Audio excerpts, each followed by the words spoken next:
बरेच लोक झाला वाटतं कारण आपल्याला दिले होतं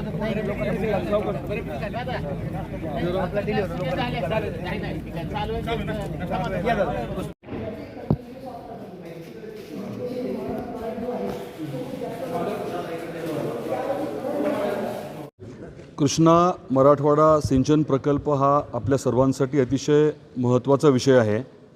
या योजनेचं भूमिपूजन जे आहे, आता चालू असलेल्या टप्प्याचं भूमिपूजन आपले आदरणीय उपमुख्यमंत्री देवेंद्रजी फडणवीस साहेबांनी गेल्या वर्षी केलं आणि या कामावरती युद्ध पातळीने सर्वांनी ताकद लावली होती। त्या अनुषंगाने सद्यस्थितीमध्ये काम किती झालं आहे, काय शिल्लक आहे, अडचणी काय आल्या, या आपल्या सर्वांना समजाव्या, आपल्या माध्यमातून जनतेपर्यंत हे पोचावं। गेल्याच महिन्यामध्ये देवेंद्रजी फडणवीस साहेबांनी या विषयाची बैठक घेतली होती।